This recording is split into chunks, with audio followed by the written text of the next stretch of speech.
Olá, queridos, graça e paz a todos. Estarei trazendo uma reflexão, mais uma reflexão aqui no livro de Lucas, no Novo Testamento.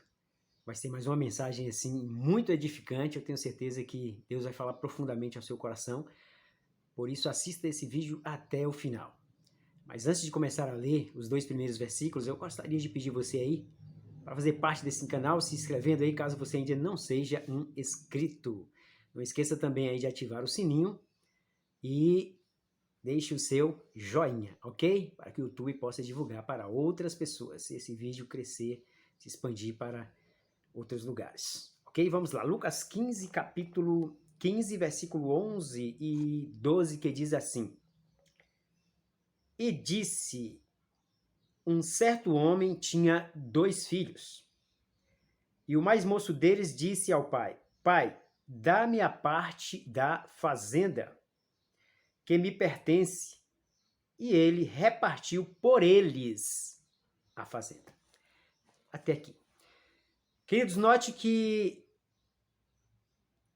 esta mensagem trata-se de uma parábola. E eu tenho certeza que você já ouviu muito ela e você até já sabe qual é esta parábola. É isso mesmo, conta-se da parábola do filho pródigo. Eu vou sintetizar ao máximo essa parábola, mas eu tenho certeza que o Espírito Santo de Deus vai lhe fazer entender o que está registrado em todo esse texto. Olha só, a parábola do filho pródigo conta a história de 2 filhos, um pai que tinha 2 filhos, o mais novo e o mais velho. E o mais novo resolve agora pedir parte da fazenda, parte da herança do seu pai que lhe pertencia, para que ele pudesse gastar em um outro país, em um outro lugar. Observe que situação não deve ter imaginado aquele pai, sabendo que o seu filho estava praticamente desejando a sua morte, porque a gente sabe que uma herança ela realmente é garantida aos filhos quando o pai falece. Mas tudo bem, o pai ainda estava vivo e, como o pai representando um bom homem de coração bondoso, resolveu repartir a fazenda, a herança, para os 2 filhos. Observe que a herança que foi dada a um foi dada também a outro. Então esse filho resolve sair para gastar esse dinheiro em outro país. Era muito dinheiro porque esse homem era muito rico.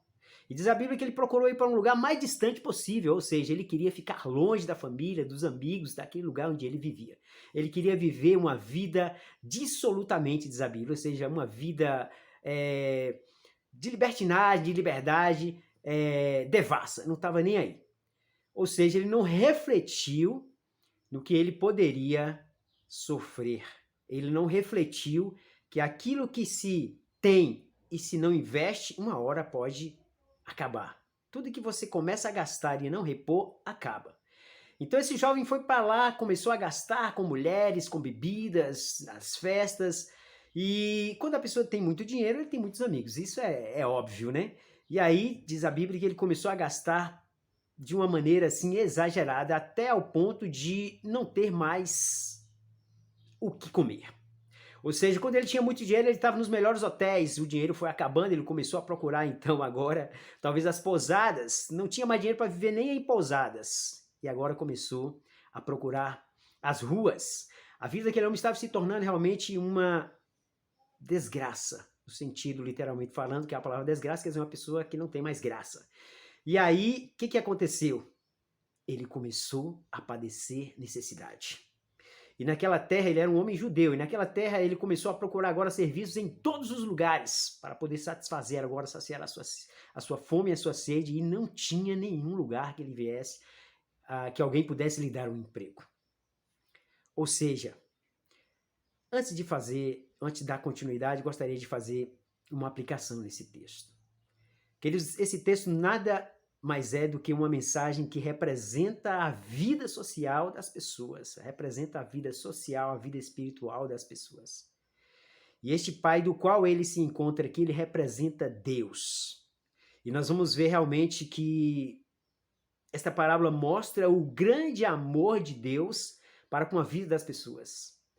E que Deus está sempre pronto para amar, para abençoar e para perdoar qualquer que seja o seu erro, qualquer que seja o seu problema, porque Ele é Deus. E diz a Bíblia que este homem aqui, tendo perdido seu filho, eu posso imaginar que ele estava a cada dia esperando por sua volta.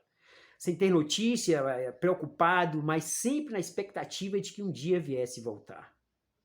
E este jovem estava lá não tendo nenhum emprego, não tendo mais nada, enquanto que o outro irmão seu continuava trabalhando, estava realmente tendo todas as coisas. Este jovem que saiu, ele estava perdido. Mas é importante que se saiba que o que ficou dentro de casa também estava perdido. Por isso que algumas Bíblias dizem, e continuou.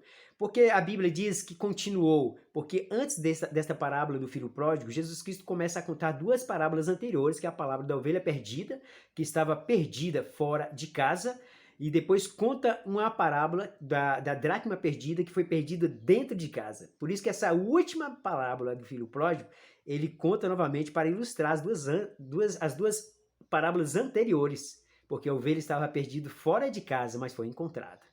E a dracma estava perdida dentro de casa e foi encontrada. Ou seja, a parábola do filho pródigo mostra que os dois filhos estavam perdidos.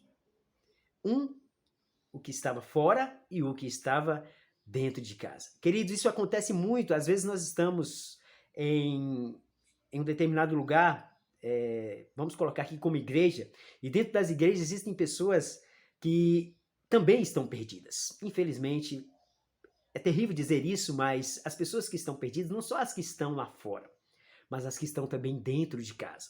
Existem muitas igrejas, que existem muitas pessoas que estão perdidas, que realmente precisam ainda também serem salvas. É por isso que a palavra de Deus diz que é necessário que cresçam juntos trigo e joio. Mas continuando a palavra do filho pródigo, esse menino que estava perdido lá fora, este jovem, ele agora não tendo mais condição nenhuma de arrumar emprego, de arrumar comida, arrumar o que comer e o que beber, ele encontra um servicinho em uma pocilga, ou seja, em um chiqueiro de porcos para cuidar de porcos. Os porqueiros tinham muitos porcos. Que situação chegou aquele homem? Porque ele era judeu. E os judeus naquela época não tinham muita habilidade, não gostavam muito de porcos. Imagina agora estar ali cuidando de porcos e comendo até as alfarrobas, as comidas, as lavagens. Que situação chegou aquele homem? Mas foi necessário que ele passasse por isso. Por quê? Porque ele precisa cair em si, reconhecer que ele estava perdido, que o que ele fez foi errado e que ele precisa retornar para a sua casa. Quantas e quantas pessoas não estão perdidas em meio à escravidão, em meio às drogas, em meio a tanta coisa ruim e que às vezes já não encontram mais saída? Entre aspas, sempre há uma saída. Quando as pessoas caem em si, o cair em si aqui, gente, é parar e pensar e refletir o que eu estou fazendo. Será que está certo? A situação que eu estou vivendo, será que Deus está se agradando com isso? Diz a Bíblia que este jovem caiu em si, parou e disse, olha, quantos jornaleiros de meu pai não tem lá fartura de pão? Ele não quis nem se referir ao seu irmão, já colocou logo os trabalhadores. Porque a situação que ele estava vivendo era tão difícil que até a dos empregados era melhor do que a vida dele. Ele caiu em si e diz, olha, voltarei para minha casa. E dir-lhe-ei, pai, pequei contra os céus e perante ti, já não sou mais chamado já não quero ser chamado de seu filho, mas faze-me como um dos teus trabalhadores. E diz a Bíblia que ele refletiu e tomou uma atitude. Isso é importante, não basta apenas você imaginar a situação que está vivendo, ver que está errado, mas não tomar uma atitude. A ação, ela começa realmente a partir do momento em que a gente sai do lugar e move e faz aquilo que está errado. E foi isso que aconteceu. Aquele jovem tomou uma nova atitude, voltou para casa e lá ele foi recebido de braços abertos pelo seu pai. Ele estava realmente totalmente sujo, fedorento, porque ele já era um mendigo. Mas o pai realmente continuou amando, porque não importa a situação em que ele estava. Deus faz isso conosco. Não importa a situação em que nós estamos vivendo. Talvez nós estamos no pior lamaçal do pecado que for.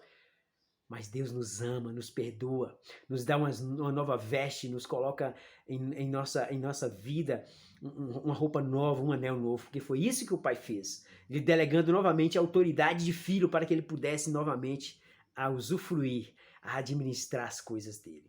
Querido, é assim que Deus faz. Da mesma forma que a ovelha perdida foi achada, que estava perdida fora, e a dracma que estava dentro de casa foi perdida e foi achada, fizeram festas.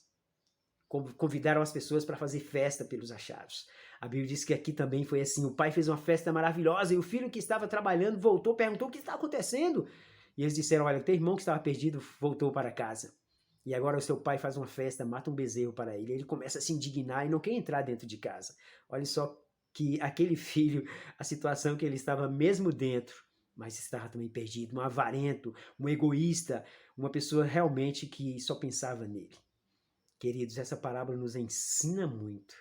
Ensina que devemos não julgar, que devemos sempre amar e sempre ter misericórdia daqueles que estão lá fora e olhar sempre para cada um de nós, dos que estamos dentro, para ver realmente como está a nossa vida, a nossa situação, que cada um de nós possamos refletir e cair em si. Como está a minha vida diante de Deus? Eu estou indo bem?